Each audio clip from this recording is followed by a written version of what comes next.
c'est comme un explosion. La première seconde, là, on le sait qu'on ça va pas bien, là. On est dans le trouble, là. Ivano Demers, photographe du journal La Presse, est en reportage en Haïti pour la première fois de sa vie en janvier 2010 avec la journaliste Chantal Guy. Ils accompagnent l'écrivain Dany Laferrière qui revisite sa ville, Port-au-Prince. J'ai photographié le palais le jour avant le séisme, tous les endroits qui étaient absolument importants pour Dany. Alors, on a vraiment fait un tour exhaustif de la ville, c'était très intéressant. Ce seront les dernières photos avant la catastrophe. Ivano est à son hôtel en train de trier ses photos. Il est 16h53, le 12 janvier 2010.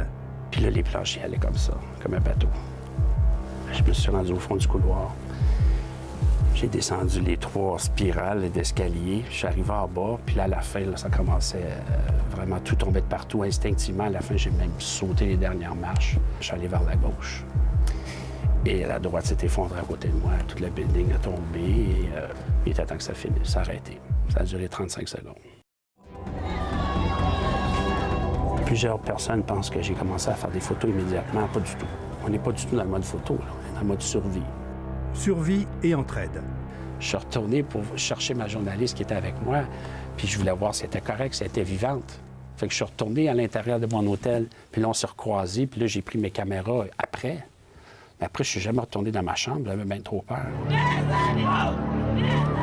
On est en état de choc, là.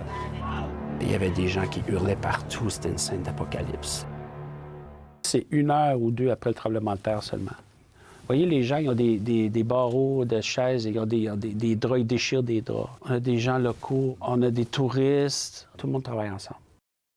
Le photographe a pu dire à ses collègues de Montréal qu'ils étaient vivants.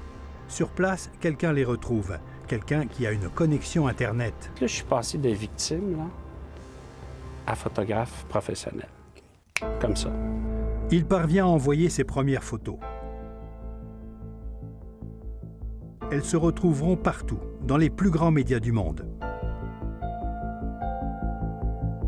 J'ai fait des photos, je crois, que j'aurais pas faites si j'avais pas fait partie de l'événement. Parce que, étant donné que j'étais victime moi aussi, il y avait des gens qui étaient morts, des gens qui pleuraient, j'allais les voir, puis je disais comment ça va? Évidemment, la mort est omniprésente. Ça a été le début d'une couverture qui a été qui va me marquer jusqu'au restant de mes jours. Et on comprend qu'il est en détresse. Ton chandail n'est pas rouge, il est blanc. C'est juste qu'il est plein de sang. J'ai été Superman pendant 3-4 jours. J'ai vraiment fait des risques. J'ai pris des risques, je rentrais partout. Je faisais vraiment n'importe quoi, là. Le Montana, je suis monté, je suis grimpé sur le Montana, qui était détruit, c'était une crêpe, là. Puis, j'avais pas d'affaires là. Mais, tu sais, je veux dire, ça me tentait, je suis monté au-dessus avec ma petite corde, puis mes photos, puis je faisais n'importe quoi, là. Avec un peu de recul, je regarde ça aujourd'hui, je sais que j'ai été victime d'un choc post-traumatique. Une scène en particulier la démolit.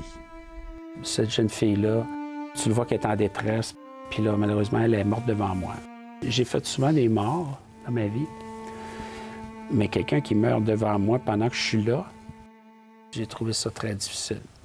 J'ai arrêté de faire des photos, je suis allé dans le coin, puis je me suis recueilli, puis je pense que j'ai versé des lampes pendant un petit bout. Après ça, j'ai remis mes caméras en place, puis j'ai recontinué ma journée. 3 jours plus tard, les photographes venus de l'étranger commencent à arriver. Ivano craque. Ben, l'élastique a pété, c'était fini. J'étais plus capable de rien faire. J'ai pas dormi pendant 3 jours à peu près. T'sais. Je faisais des photos, je documentais. J'étais sur de l'adrénaline. J'ai perdu vraiment le contrôle total. J'étais plus capable de rien faire. J'ai pleuré pendant 2-3 jours de temps. Ça m'a pris 7 jours à revenir. Et des années pour surmonter son stress post-traumatique. J'ai tremblé pendant 1 an, là. Puis ça, tu ne te vantes pas de ça. Tu n'en parles pas à personne, mais tu es à la maison le soir, là. Puis tu trembles. Puis là, ta femme, ta blonde, elle prend la main, puis elle met sa main dessus pour que ta main arrête de trembler, mais elle shake pareil, là. Fait que tu dis, tu sais, je vais-tu être marqué à vie, là? Tu sais, qu'est-ce qui se passe avec ça? Heureusement, après 6-7 ans, quand j'ai réalisé que j'avais des problèmes à régler, je suis consulté, puis honnêtement, ils m'ont vraiment aidé. Je suis capable d'en parler. C'est la première chose. Puis deux, je me sens zen avec ça. Parce que je suis pas mort. T'sais, malheureusement, il y en a 250 000 qui sont morts. J'étais très chanceux. Depuis 2010, Ivano est retourné 5 fois en Haïti. Les Haïtiens ont besoin d'aide. Ils sont tough, ils sont résilients. Et oui, ils sont victimes de problèmes comme tous les autres pays. Tout le monde a ses problèmes. Mais à la base, là, ce peuple-là, là, il mérite le respect. Et il mérite d'être écouté. Puis il mérite d'être aidé, évidemment, aussi. Ils ont besoin de notre aide.